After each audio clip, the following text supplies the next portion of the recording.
അപ്പോ നമ്മുടെ കൂട്ടുകാരെ ബാക്കി ഇങ്ങനെ അടുത്ത എന്താ കലാപരിപാടി റിനു? അടുത്ത എള്ളോളം ഭക്ഷണം കഴിക്കണം. ഒരാളെ കൂടെ പരിചയപ്പെട്ടാലോ? 4ാം വട്ടം അമ്മ പറഞ്ഞോ 4ാം വട്ടം അവൻ സംസ്ഥാന കലോത്സവത്തിന് മത്സരിക്കാൻ പോവാ വീണ്ടും മത്സരിക്കാൻ പോവാണ് ഇത്തവണ 4ാം വട്ടം. നമ്മുടെ ഒരു കാൻഡിഡേറ്റ് റോഷ്നി കമോൺ. റോഷ്നിക്കുള്ള ആളാണ്.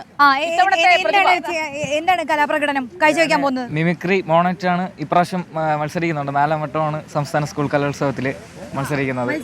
4ാമത്തെ വട്ടാണ്. അപ്പോ വൻ പ്രതിഭയാണ്. മോണാക്ട് നമുക്ക് മോണാക്ട് തുടങ്ങാം അല്ലേ? മോണക്റ്റിന് തുടങ്ങാം. അപ്പൊ ഇത്തവണ കലോത്സവത്തിൽ പങ്കെടുക്കുന്ന ആളാണ്. വിനേഷേ കിട്ടുന്നുണ്ടല്ലോ, നമ്മുടെ പ്രതിഭയെ കിട്ടുന്നുണ്ടല്ലോ. മോന്റെ പേര് ശിവജിത്ത് ശിവൻ. ശിവജിത്ത് ശിവൻ ഇത്തവണയും ഈ കപ്പ് അടിച്ചോണ്ട് പോകുമെന്നാണ് എനിക്ക് തോന്നുന്നത്. ഞാൻ അത് ആമുഖമായിട്ട് തന്നെ ആശംസിക്കുകയാണ്. അപ്പൊ മോണാക്റ്റിൽ ഒരു ചെറിയ ഭാഗം, അത് കഴിഞ്ഞ് നമുക്കൊരു മിമിക്രി അല്ലേ, അങ്ങനെ പിടിക്കാം. Okay set. ഞാൻ കഴിഞ്ഞതിന്റെ അങ്ങ് വർഷം ചെയ്ത ഒരു കുരുതിയുടെ എന്റെ ലാസ്റ്റ് ഒരു ഭാഗം ചെയ്യാം. അരുത്, അങ്ങനെ പറയരുത്.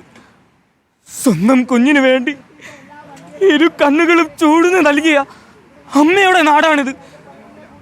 ചിരിച്ച മുഖത്ത് നോക്കി വിറയാർന്ന കൈകളാൽ സ്വന്തം മകളെ കൊല്ലേണ്ടതെങ്ങനെയെന്ന് അലമുറയിട്ട് ചോദിച്ച അമ്മയുടെ നാടാണിത്. അതെ എങ്കിൽ നാനൊരു കഥ സൊല്ലുട്ടുമാ. പണ്ട് പണ്ട് പണ്ട് പണ്ട് പണ്ട് അസൂയ മൂത്ത പെരുന്തച്ഛൻ ലാഭസിദ്ധിക്കായി സ്വന്തം മകനെ ഉളിയെറിഞ്ഞ് കുരുതി കൊടുത്ത കഥ. പക്ഷേ അസൂയ മൂത്ത പെരുന്തച്ഛൻ മകനെ കൊന്നേ എന്ന് വിളിച്ചു കൂവാൻ ഒരു വിദൂഷ എങ്ങനെങ്കിലും ഉണ്ടായിരുന്നു നമ്മുടെ നാട്ടിൽ. പക്ഷെ ഇന്ന് എനിക്ക് ലജ്ജ തോന്നുന്നു. ലജ്ജിക്കണം. വായിൽ പഴം തിരികെ വെച്ച സാംസ്കാരിക പരീക്ഷകളെ നിങ്ങൾ ഓർക്കുക. അടുത്ത കുരുതി നിങ്ങളായിരിക്കുമെന്ന്. അന്ന് ഞാൻ ഇലന്തൂരിന്റെ മണ്ണിലൂടെ വിളിച്ചു കൂവും, ഇത് ദൈവത്തിന്റെ സ്വന്തം നാട് തന്നെ എന്ന്.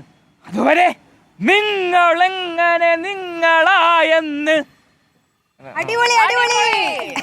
ഇനി നല്ല പെർഫോമൻസ് വന്നു കഴിയുമ്പോഴത്തേക്ക് നമുക്ക് നല്ലൊരു മേളം കൊടുക്കണം. അതെ. അപ്പോ നമ്മുടെ ശിവജിത്ത് അല്ലേ, ശിവജിത്ത് ഇത്തവണയും ഈ ഐറ്റത്തിന് കപ്പടിക്കാൻ സാധ്യതയുണ്ട്.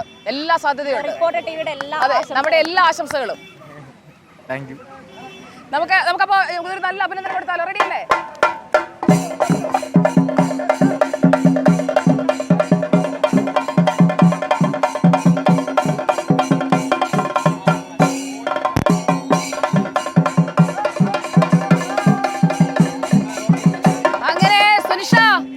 നമ്മള് സുനിഷ റിനു.